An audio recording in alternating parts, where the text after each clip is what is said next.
Our tale begins in the old country, that is to say, Brickland, and in the era of many knights in silvery, shining armor, and just as many ladies in dire distress. Now in that time there happened to be brothers, in number 3, of the respected Porcus line. Their names were Unos Porcus, Duo Porcus, and Tres Porcus. Now the Porcus lineage was quite well known for their exceptional culinary expertise, and the 3 brothers possessed not a little of their ancestors' talent. The only fault with these 3 brothers was that in an age where the most needed quality of a man was his ability to ward off roving robbers and greedy gladiators, they were entirely incapable of even holding aloft a lance, much less compete in continued combat with a cutlass. This insurmountable difficulty resulted in many an unfortunate time for the trio, as we shall quickly perceive. Therefore, to alleviate this problem, each one built for himself a fortified estate. The first knight built his of straw. His flax palace is of a much simpler construction than those ugly stone monstrosities. The second formed his new abode of wood. For these plank-constructed battlements are durable to an extreme, and cedar is quite affordable in this region. The last knight, on the other hand, spared no expense in the construction of his extravagant fortress.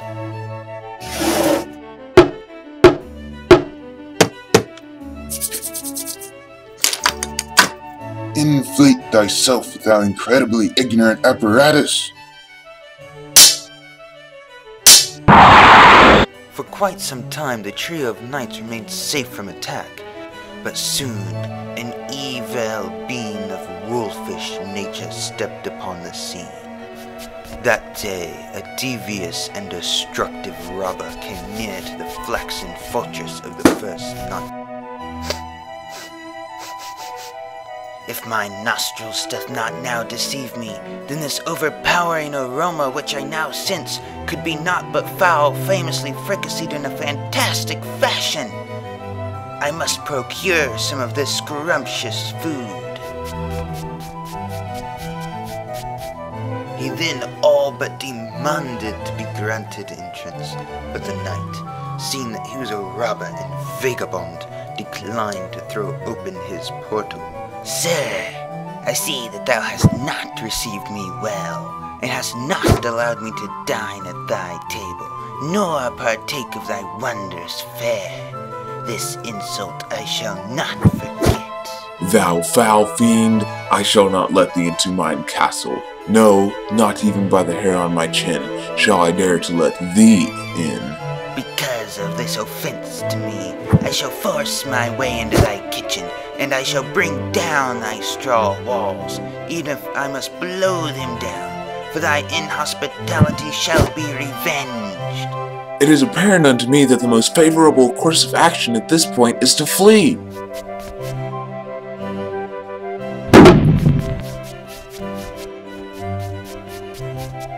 But as happens with all evil men, Lupus was not content with the spoils he had gained, and forthwith decided to try his hand at the next knight's abode. Upon his arrival at the gate, the first knight, who was watching the fellow very carefully, recognized Lupus, and then he quite hysterically told his brother his observation, and then his brother went up to the entrance and demanded of Lupus why he was there. Why, to take the castle and all the food within it. As thy vile eyes can plainly see, I am clean-shaven, but there are even now a number of minuscule whiskers left on my jowl. And only if thou wert as small as one of those minute hairs would you be able to invade my fortified estate. As thou desire, although because of that preference thou shalt endure the compulsory consequences.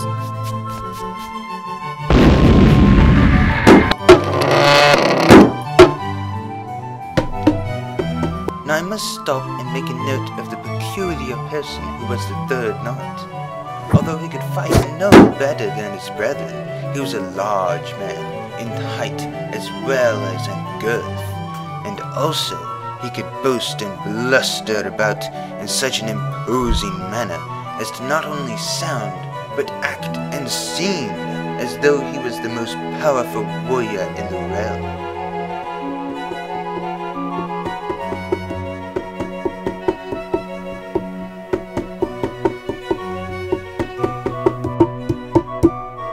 No harm shall come to thee if thou surrender out thy castle to me.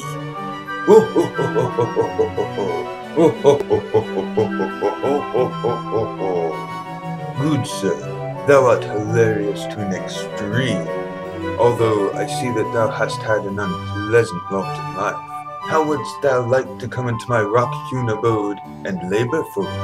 I would give thee warm bedding and plenty of victuals.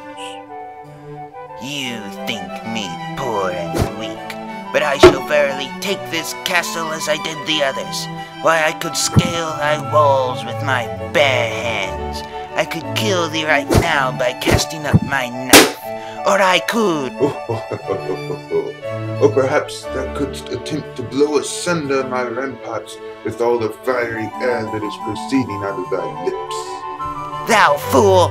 Thou shalt see my power! Come, I desire to make thee my jester, for I see that thou wouldst do exceeding well at the post.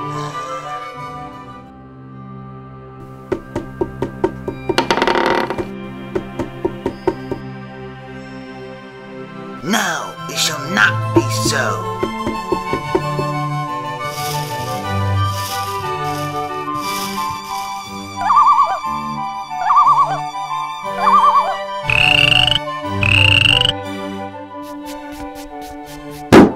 Verily, I observe now that even a life in that wretched knight's court is preferable to the savage, primitive existence I'm even now enduring.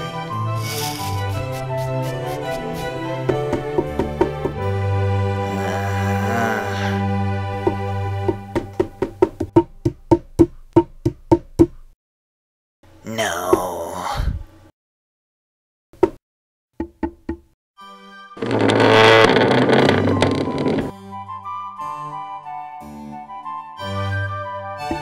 Come.